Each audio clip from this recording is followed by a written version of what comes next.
வா அத்தா வா, உனக்காகத்தான் ஆட்டோவில் ஜாமான்லாம் ஏற்றிட்டான். அப்படியே வந்து ஆட்டோவில் உட்காந்து அப்படியே குந்துறாப்புல போய் வீடு போய் சேரு, அவ்வளோதான். எப்பட்றா யார்ரா கொண்டாந்து இந்த ஜாமான்லாம் உனக்கு டெலிவரி பண்ணுறதுன்னு யோசிச்சோம். நீயே வந்துட்ட வா அப்படின்னு திரும்ப வீட்டுக்கு வந்து கெஞ்ச வந்த மயிலை அப்படியே ஆட்டோவில் போட்டு பேக் பண்ணி அனுப்பிவிட்றாங்க நம்ம குழலி. அப்படிங்கிறது தான் இந்த வாரம் நடக்க போகிறது அப்படிங்கிறது தான்.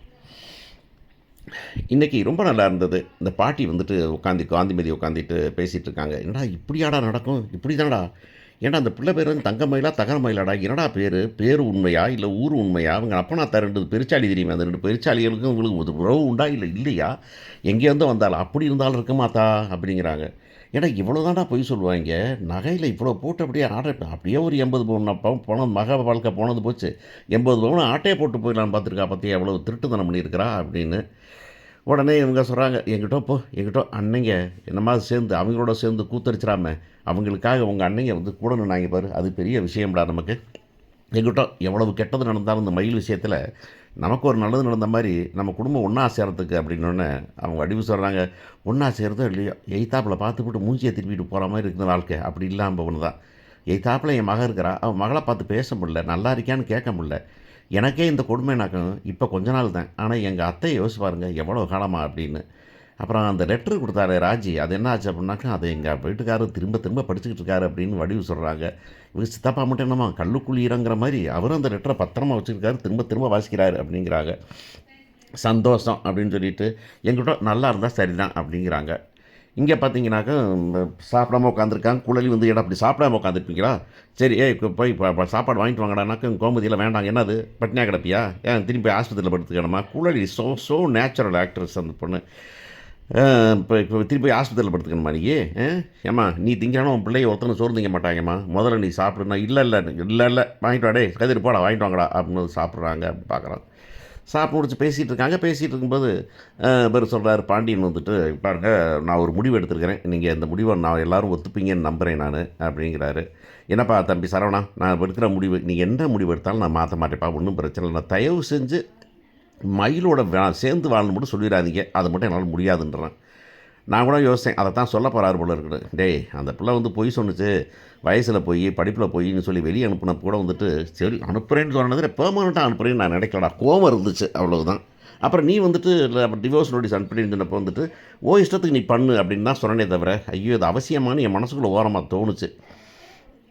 ஆனால் இவ்வளவுக்கும் பிறகும் இப்போ நான் சொல்கிறேன்டா, நமக்கும் மயில் வீட்டுக்கும் எந்த விதமான சம்மந்தம் இல்லை, மயிலுக்கும் சரவணனுக்கும் எந்த சம்மந்தம் இல்லை அப்படின்ன உடனே எல்லாரும் அப்பா நல்ல வேலை மூச்சு விட்ட மாதிரி சொன்னப்பா, ஏன்னாத்தையாவது சொல்லாமல் அப்படின்னு சொல்கிற மாதிரி எல்லாரும் பெருமிச்சு விட்றாங்க. நல்ல முடிவெடுத்துப்பா, நாம அப்படியே உங்கள் அப்பா முடிவெடுத்தாலும் நான் ஒதுக்க மாட்டேன்டா அப்படின்னு அந்த அம்மா சொல்கிறது, அதாவது வந்துட்டு சேர்ந்து வாழணுன்னு சொன்னா அப்படின்னு கோபதி சொல்கிறாங்க. சரி இப்போ வந்துட்டு இப்போ என்ன பண்ணுறீங்கன்னு தெரியாது, அந்த பிள்ளையோட ஜாமான் ஒன்றும் விடாமல் எல்லாத்தையும் சேர்த்து மூட்டையை கட்டி அவங்க வீட்டுடைய போட்டு வந்துடுங்க அப்படின்னு குழலி சரி அதை நான் எடுத்துக்கொண்டு நான் உடனே கொடுத்துட்டு 4 வார்த்தை நறுக்குன்னு கேட்டுட்டுமா, எப்பா வேணாம்ப்பா ஏற்கனவே இல்லை பிரச்சனை போதும்ப்பா திரும்பி நம்ம ஒன்று சொல்ல அப்படின்னு. ஏப்பா இவ்வளோ பண்ணுறாங்க, ஒரு போலீஸில் ஒரு கம்ப்ளைண்ட் பண்ணலாம் நம்மளை பாருங்க, நமக்கு தான் தெரியுதே அவங்க வந்து இந்த ஊரில் சொல்லுவாங்க உதுத்தவங்க அப்படின்னு, அதாவது வந்துட்டு வெக்கமான சூடு சொரணை எல்லாத்தையும் உதுத்தவங்க அப்படின்னு ஒரு வார்த்தை இருக்கும். அவங்க உதுட்டாங்க, அவங்களுக்கு வந்துட்டு இழக்கிறதுக்கு ஒன்றும் இல்லை அப்படிங்கிறதுனால அவங்க என்ன வேணாலும் பேசுவாங்க, நம்ம பார்த்தோமே நம்ம. இப்போ நம்ம ஒரு கேஸ் கொடுக்க, அது ஒரு பொய்யா கேஸ் கொடுக்க, நம்ம போலீஸ் ஸ்டேஷனுக்கு நம்ம அலைய முடியுமா அப்பா, அப்படி சும்மா விட்டுற முடியுமாண்ணா, விடாமல் என்னப்பா பண்ண முடியும், வச்சுக்கிட்டு நம்ம தான் மிஸ் அனுபவிக்கணும் பாப்பா, அவங்களுக்கு ஒன்றும் இல்லைப்பா, அதனால் தயவு செஞ்சு அதெல்லாம் பண்ண வேணாம்ப்பா, சரவணா அதை ஏற்பா பண்ணி அனுப்பிவிட்டுரு எல்லாத்தையும் அப்படின்னு சொல்கிறாங்க. சரி அப்படின்னு சொல்லியாச்சு. அப்புறமா கிச்சனில் மீனா நிற்கிறாங்க. மீனாட்ட வந்துட்டு இவங்க மயிலுக்கு இவங்க கோமதி கேட்குறாங்க, என்ன நடந்தது சொல்லிட்டு அவன் ஃப்ரெண்டுக்கு அப்படின்னு. என்னது சொல்லிட்டு நான், ஆமாம் நீ தானே அவளோட நெருக்கம், மயில் நல்லவ அப்படிம்பில நீ அப்படின்னு. அத்தை அப்படிலாம் பண்ணல அத்தனை, அப்போ தான் நீ ஃபோன் பண்ணி பேசுகிறவ தானே, இங்கே பாரு இங்கே நடந்தது எதுவும் அவளுக்கு தெரியக்கூடாது, நான் மெதுவாக பேக் பண்ணி அனுப்பி விட்ருவேன் நான், நீ தானே வந்து யார்கிட்ட பேசக்கூடாது அப்படிங்கிறாங்க. ராஜியும் வருத்தப்படுறாங்க. அப்புறம் வந்துட்டு செந்தில் வந்துட்டு, என்ன உன் ஃப்ரெண்டுகிட்ட ஃபோன் பண்ணி பேசினியாங்கிற மாதிரியே பேசுகிறான். ஏக்கா நான் என்ன பேசுகிறேன், நீ தான் பேசுகிறவளாச்சே அப்படின்னா. அப்புறமா சரி இன்றைக்கி இருந்துட்டு போகலாம் அப்படின்னு. என்ன இருந்துட்டு போகலான்னாக்கா, இல்லை அண்ணன் கூட இருந்துட்டு போகலாம் அப்படின்னு. சரிங்க சந்தோஷங்க இருந்துட்டு போகலாங்க அப்படின்னு சொல்லிடுச்சு. ஆனால் மீனாவுக்கு வருத்தமாக இருக்குது. கோமதி வந்து இந்த திரும்ப திரும்ப சுற்றி காமிக்கிட்டாது. ஆனால் 2 பேருமே சொல்லுதுங்க, நம்மளை பெரும்பாடுபடுத்துவாங்க நினச்சா நல்ல வேலை இதோட விட்டாங்களே அப்படின்னு ஒரு பெருமைப்பட்டுக்குதுங்க. கடைசியாக பார்த்தா கதிர் வந்து நான் போய் மேலே படுத்துக்கிட்டுமானே, மேலே போய் கட்டுப்படுத்துக்கிறியா அப்படின்னு பிள்ளை ஆசையாக கேட்குது. உடனே வந்துட்டு இல்லை மேலே மொட்டை மாடியில் அண்ணன் கூட படுத்துக்கிறேன்னு. ஓஹோ! அதுக்கு என்ன அப்படின்னு. இல்லை நான் போய் படுக்கணும் வருத்தம் இல்லைன்னு. என்ன இப்போ என்னதுக்கு வருத்தப்படுறதுக்கு? எதுக்கு வருத்தப்படணும்? இங்கே இருந்தால் மட்டும் என்ன நடந்துற போகுது? நான் மேலே படுத்துருக்க போகிறேன், நீ கீழே படுத்துருக்க போகிறேன், 2 பேரும் தூங்குறோம் அப்படின்னு. இந்த தைரியங்கள்லாம் வழக்கமாக அந்த பொண்ணுங்களுக்கு தான் வருது. லவ் பண்ணுறத சொல்கிற தைரியங்கள், இந்த மாதிரி இந்த எக்ஸட்ரா எக்ஸட்ரா தைரியங்கள் தான் அந்த பிள்ளைகளுக்கு தான் முதல்ல வரும் போல இருக்கிற மாதிரி ரொம்ப பிளண்ட்டாக அந்த பிள்ளை சொல்லுது. உடனே அவன் நொந்து போயிருக்கேன். இதில் வேறு புருஷன் நான் ஒருத்தர் இருக்கேன் அப்படின்னு சொன்னான். புரு அப்படின்னு இவங்களோட நெருக்கத்தை கொஞ்சம் க்ளோஸாக காமிக்க ஆரம்பிக்கிறாங்க. இவங்களும் இப்போ இந்த கதையில் கதை மாந்தராக இருக்காங்களே தவிர அவங்கள்ட்டேருந்து ஒன்றும் சுடுக்கு நொடுக்கு ஒன்றும் இல்லாமல் இருக்கிறது நல்லா இல்லை. அதை கொஞ்சம் இவங்களையும் லைவில் கொண்டாந்தா நல்லாயிருக்கும் அப்படின்னு தோணுது நமக்கு. அதைத்தான் இந்த வரப்போகிற சீன்ஸில் கொண்டுருவாங்க. மயில் கதை என்னவா முடியும் அப்படின்னு நீங்கள் நினைக்கிறீங்க? அவ்வளோ ஈஸியாக மயில் வீட்டில் விட்டுருவாங்களா? மயில் ஈஸியாக விட்டுருமா? இந்த மயிலை விட்டுட்டா கதை என்ன பண்ணுறது?